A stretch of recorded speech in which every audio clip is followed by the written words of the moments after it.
దేశవ్యాప్తంగా సాగుతున్న సార్వత్రిక ఎన్నికల్లో తొలి విడతగా తెలంగాణ, ఏపీ, ఒడిశాతో పాటు పలు రాష్ట్రాల్లో పరిమితంగా ఎన్నికల పోలింగ్ సాగింది. అదే సమయంలో తెలంగాణలో మొత్తం లోక్సభ స్థానాలకు, ఆంధ్రప్రదేశ్లో అసెంబ్లీ లోక్సభ స్థానాలకు పోలింగ్ను ఒక్కసారిగా పూర్తి చేయడం తెలిసిందే. ముఖ్యంగా ఏపీ ఎన్నికల గెలుపు ఎవరిదన్న విషయంపై భారీగానే అంచనాలు వినిపిస్తున్నాయి. కేంద్రం ఏపీలో జరిగిన ఎన్నికల్లో ఎవరు గెలుస్తారన్న విషయం మీద అంచనా వేసింది. జగన్ నేతృత్వంలోని వైఎస్ఆర్ కాంగ్రెస్ పార్టీ విజేతగా నిలుస్తుందని తేల్చింది. అసెంబ్లీ లోక్సభ స్థానాలకు జరిగిన ఎన్నికల్లో మెజార్టీ సీట్లను ఆ పార్టీ సొంతం చేసుకుంటుందన్న అంచనా వేసింది. ఈ సంస్థ అంచనా ప్రకారం వైఎస్ఆర్ కాంగ్రెస్ పార్టీకి 129 సీట్లు ఖాయమని తేల్చింది. టీడీపీ 49 స్థానాలు మాత్రమే వస్తాయని పేర్కొంది. ఇక జనసేనకు 4-5 సీట్లు వచ్చే అవకాశం ఉందని చెప్పింది. ఈ అంచనాలో కాస్త అటు ఇటుగా సీట్లు రావచ్చని చెప్పారు.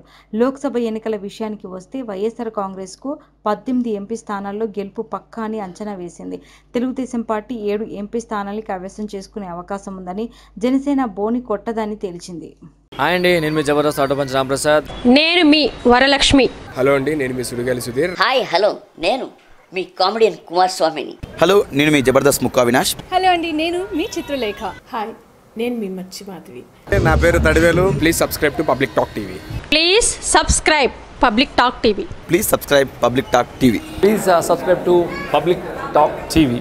Please subscribe public talk TV. Please subscribe to public talk TV. Please subscribe to public talk TV.